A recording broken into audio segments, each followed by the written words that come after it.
Bismillahirrahmanirrahim. Assalamualaikum warahmatullahi wabarakatuh. Alhamdulillahilladzi wa kafa salatan wa salaman ala nabil mustafa wa ala alihi wa ashabihi wa man tabi'ahu bi ahli sidqi wal wafa amma ba'du. Hadirin jemaah kaum muslimin wal muslimat a'azani Allah wa iyyakum. Tema dakwah kita pada malam hari ini adalah berbekal di perantauan dunia untuk menuju mudik kampung halaman akhirat.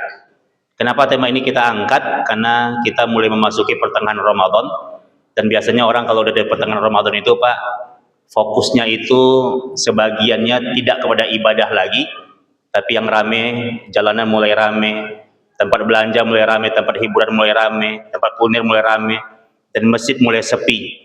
Ya, dan orang mulai persiapan untuk mudik ke negerinya, mudik ke kampung halamannya. Dan terkadang kita begitu hebat persiapan kita untuk mudik ke kampung halaman kita, dan terkadang kita lupa untuk persiapan mudik ke kampung halaman akhirat. Maka orang-orang yang beriman itu, maka dia tidak hanya memikirkan urusan dunia, tapi dia berpikir untuk bekal dia untuk mudik ke kampung halaman ke negeri akhiratnya. Di sebuah hadis sahih Muslim, seorang sahabat yang mulia Abdullah bin Mas'ud pernah menangis. Beliau menangis melihat Nabi SAW itu tidur di karpet yang kasar. Bayangkan antum, ini manusia yang paling mulia ini. Nabi kita yang mulia tidurnya di karpet yang kasar. Ketika Nabi kita bangun dari tidurnya, Ibnu Mas'ud melihat punggung Nabi itu ada goresan-goresan bekas tikar yang kasar itu. Maka Ibnu Mas'ud radhiyallahu ta'ala anhu menangis dan kata beliau, ya Rasulullah, lau amartana an nabsuta laka wa na'mal. Ya Rasul, kalaulah engkau mau, kami bisa bikinkan untuk engkau kasur yang empuk, kami bisa bikinkan untuk engkau rumah yang mewah. Kalau engkau mau, ini mudah bagi kami untuk menyiapkan untukmu ya Rasulullah. Maka Rasul sallallahu alaihi wasallam tersenyum dan kata Rasul, ya Abdullah, wahai Abdullah bin Mas'ud, kata Rasul, ana wa malid dunya. Kata Rasul, wahai Ibnu Mas'ud, apa peduliku dengan dunia ini? Apa urusanku dengan dunia ini? Nabi kita mengatakan, ana karaqibin. Aku ini hanya ibarat seorang pejalan kaki. Aku di dunia ini hanya ibarat seorang musafir. Istazalla tahta sajaratin. Kemudian aku berteduh di sebuah pohon. Roha thumma carakaha. Aku berteduh sejenak di situ dan kemudian aku meninggalkan pohon itu. Nabi kita mengajarkan kepada kita bahwa kehidupan di dunia ini kita hanya ibarat mampir sejenak di terminal dunia. Nabi kita mengajarkan kepada kita bahwa di dunia ini kita ibarat hanya mampir di rest area, karena kita akan pulang menuju kampung halaman kita yang bernama negeri akhirat. Maka ingat Bapak dan Ibu semuanya, kita butuh bekal. Kita butuh bekal sebaik-baiknya, sebanyak-banyaknya untuk pulang ke negeri akhirat. Kita semuanya adalah perantau di dunia. Antum kalau lebaran suka mudik kan Pak? Coba lihat orang mudik Pak. Orang mudik itu banyak persiapannya. Kendaraannya disiapin gitu ya. Pakaiannya disiapin, makanannya disiapin, duitnya disiapin, duitnya. Kadang perantau ini dia punya prinsip Pak. Nah, saya juga perantau dari ranah Minang. Ya, kadang perantau ini juga punya prinsip, kalau nggak punya duit, pantang pulang. Gitu ya. Kenapa antum nggak pulang tahun ini? Aduh Ustaz, nggak punya duit Ustaz. Kenapa kalau nggak punya duit nggak pulang? Kita Ustaz, kalau nggak punya duit kalau nggak punya duit kita pulang, kita nggak dihargai sama orang kampung Ustaz. Begitu kata perantau. Kalau di dunia saja begitu urusannya, maka kebayang nggak kita kalau kemudian kita pulang ke negeri akhirat, kita nggak bawa bekal, maka Allah akan menghinakan kita. Ya, kita kalau pulang kampung di dunia Pak, berapa lama sih kita di dunia itu? Pulang kampung kita ke kampung halaman kita berapa lama? Paling seminggu, 2 minggu, sebulan. Tapi kalau kita pulang kampung ke negeri akhirat, kita nggak bakal balik lagi ke perantauan dunia. Maka ingat ikhwani fiddin, ini Ramadan. Tidak ada satupun amal ibadah yang bisa mengalahkan keutamaan ibadah di Ramadan. Quran yang kita baca, tarawih yang kita tegakkan, puasa yang kita laksanakan, zikir yang kita baca, ini bekal kita untuk mudik pulang kampung ke negeri akhirat. Ikhwani fiddin, jaga ibadah kita, ya, jaga ketaatan kita, karena ini bakal kita untuk berjumpa dengan Allah Subhanahu wa taala. Di Sahih Bukhari, Umar bin Khattab radhiyallahu taala anhu pernah menangis melihat Rasulullah sallallahu alaihi wasallam itu tidur di pelepah kurma. Antum bayangkan, Pak, manusia yang pernah menginjakkan kakinya di muka bumi ini, manusia yang lebih mulia daripada orang kaya di muka bumi ini, manusia yang lebih mulia daripada pejabat, presiden, pemimpin apapun di muka bumi ini, tidurnya di pelepah kurma. Umar nangis, Umar. Dan kata Rasul, ya Umar, ma yubqika. Wahai Umar, kenapa engkau nangis, wahai Umar, kata Rasul. Apa jawaban Umar? Kata Umar, ya Rasulullah, inna qaisara, inna kisra wa qaisara lahuma fihima dunya wa anta Rasulullah. Kata Umar, ya Rasul, aku melihat raja-raja Persia, aku melihat pemimpin-pemimpin Romawi, aku melihat orang-orang kafir itu tidur di kasur-kasur empuk mereka. Mereka punya istana-istana yang megah. Wa anta Rasulullah, sedangkan engkau seorang Rasulullah, manusia yang paling dicintai oleh Allah, tidurnya di pelepah kurma. Umar nangis, Umar. Kemudian Rasul akhadha bimankibai, Rasul pegang pundak Umar. Apa kata Rasul? Kata Rasul kepada Umar, ya Umar, ama tardo an takuna lahumud dunya walanal akhirah. Kata Rasul, wahai Umar, apakah engkau enggak ridho? Apakah engkau enggak suka kalau Allah kasih orang-orang kafir itu dunia, sedangkan Allah kasih untuk kita nanti akhirat? Maka Masya Allah, jemaah semuanya, Rasul ajarkan kita, dunia ini bukan surganya kita. Dunia darut ta'ab, dunia tempat kita berlelah-lelah dalam kebaikan, bercapek-capek dalam ketaatan. Imam Ahmad ditanya oleh muridnya di kitab Tabaqatul Hanabilah. Kata muridnya, ya Imam, matar roha, wahai guru kami, kapan kita istirahat? Maka kata Imam Ahmad, istirahatnya kita, kata beliau, inda awali qadami yad'uha fil jannah. Istirahatnya kita, kata beliau, kalau kaki kita udah napak di surga. Nah, bapak-bapak, kaki masih napak di bumi kan? Masih, ya. Berarti ini masih sesinya berlelah dalam kebaikan, bercapek-capek dalam ketaatan. Ibnu Muflih mengatakan, rahimahullah, kata beliau, kata Ibnu Muflih, la tujadur roha birroha. Kata Ibnu Muflih, tidak ada istirahat dengan istirahat. Kata beliau, kalau kau ingin istirahat di surga, jangan kebanyakan istirahat di dunia. Kalau kau ingin tidur nyenyak di surga, jangan kebanyakan tidur di dunia. Nah, makanya di malam hari kita bercapek-capek untuk menegakkan ibadah tarawih, Pak. Kita berdiri untuk menegakkan ibadah tarawih, capek, melelahkan ini. Allah suruh kita tatajafa junubuhum anil madaji'. Masuk waktu malam, jauhkan lambungmu dari tempat tidurmu, beribadah kepada Allah. Melelahkan betul, tapi rehatnya kita di surga. Siang hari kita berpuasa, lelah puasa itu, Pak. Kenapa kita disuruh berpuasa untuk nggak makan, nggak minum? Karena kita istirahatnya di surga, Pak. Ada di zaman Nabi, di hadis dalam kitab Sunan Imam At-Tirmidzi, ada seorang sahabat makan kekenyangan. Udah kenyang perutnya, nambah lagi. Udah kenyang, nambah lagi. Kenyang, nambah lagi. Ketika dia udah kekenyangan, dia lewat di hadapan Nabi SAW, dia bersendawa. Bersendawa, dia berkali-kali dia bersendawa. Nabi marah sama dia, kata Nabi, quf anna.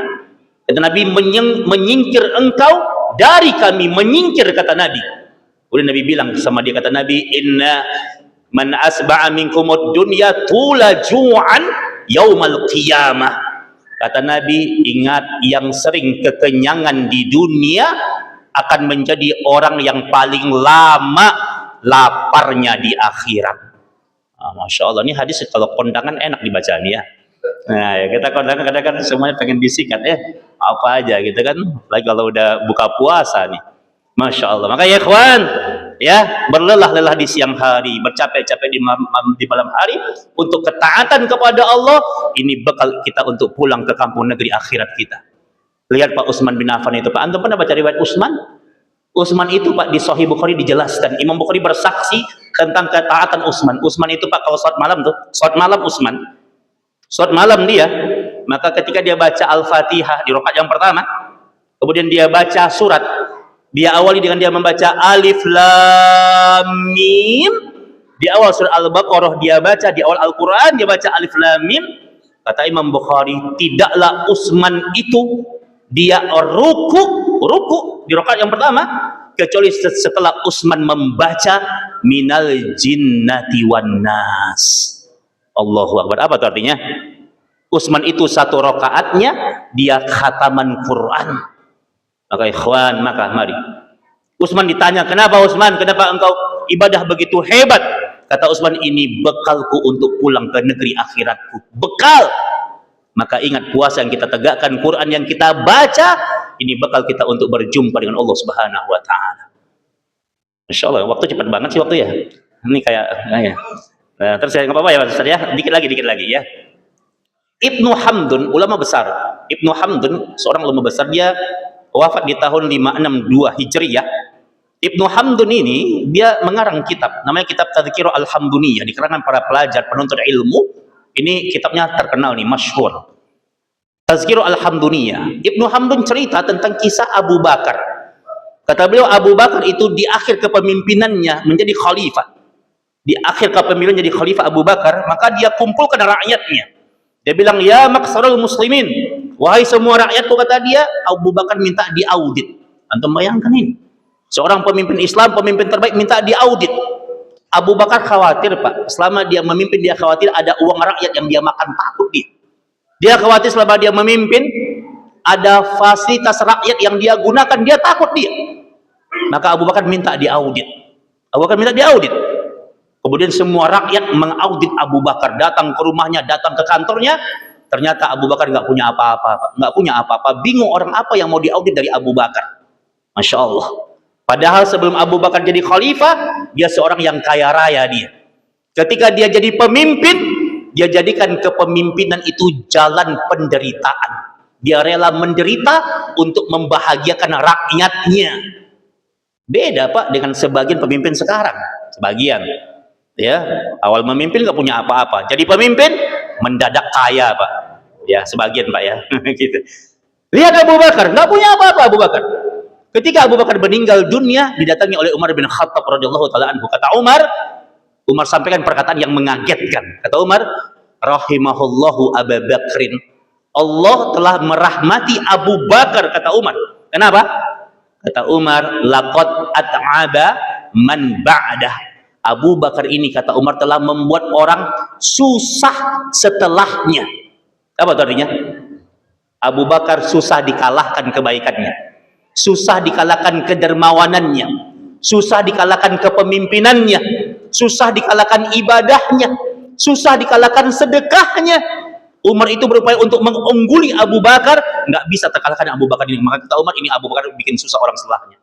Ketika Abu Bakar ditanya, wahai Abu Bakar, kenapa begitu totalitas pengorbananmu untuk agama ini? Dia jawab, ini bekal untuk berjumpa dengan Allah. Jabatan ini sementara, kepemimpinan ini sementara, kerja ini sementara, dunia ini sementara. Maka kita butuh bekal untuk berjumpa dengan Allah. Kalau kita udah mati, kita nggak bisa lagi balik untuk memperbaikinya. Mumpung masih hidup, maka siapkan bekal kita untuk berjumpa dengan Allah.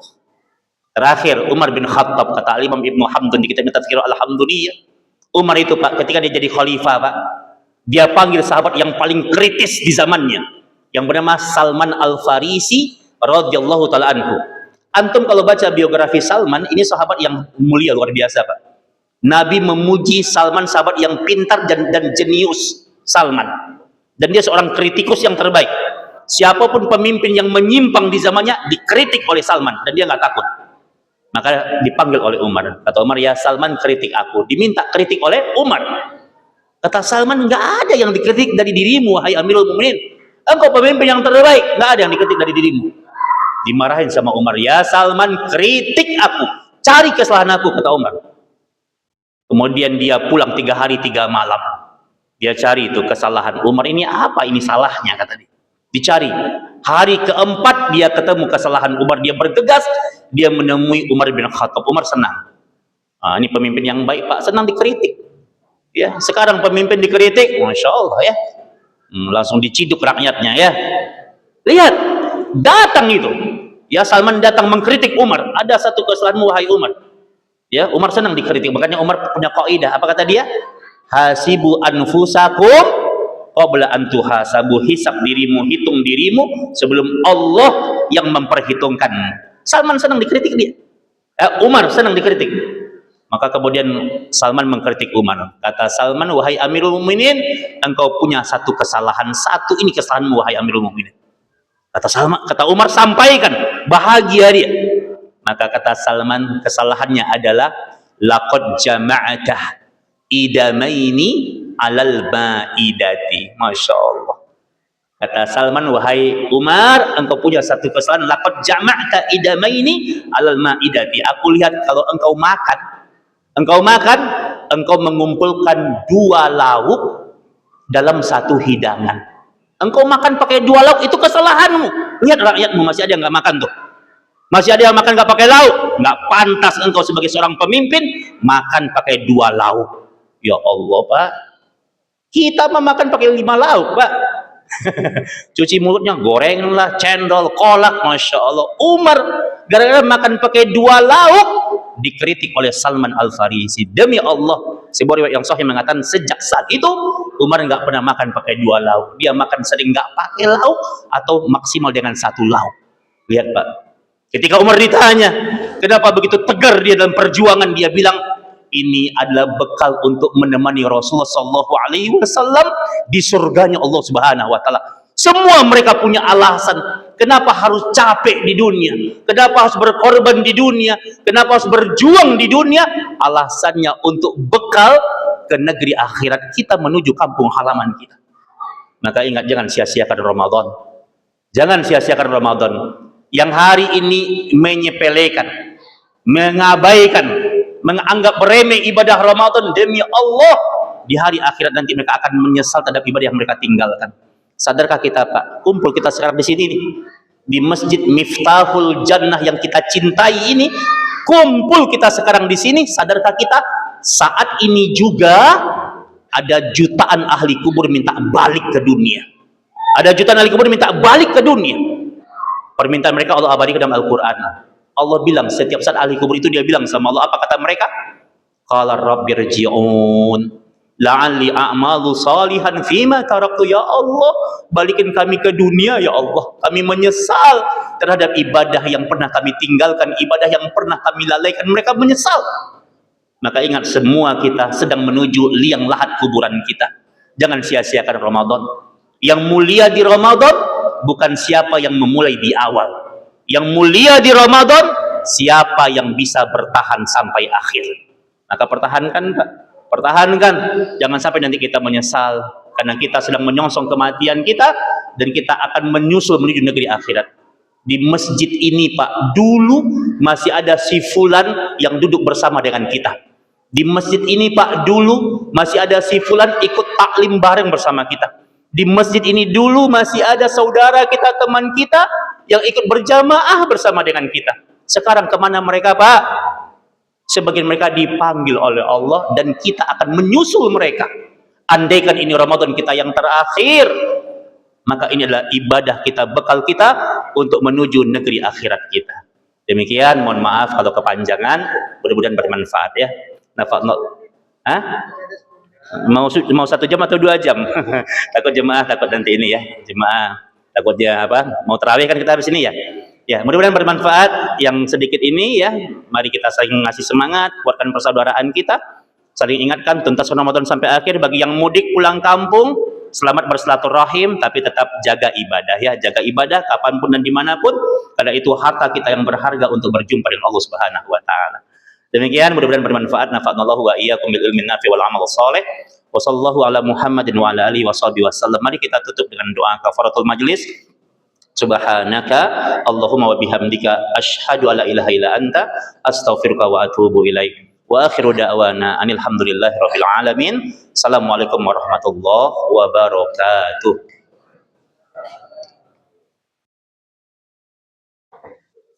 La ilaha illallah.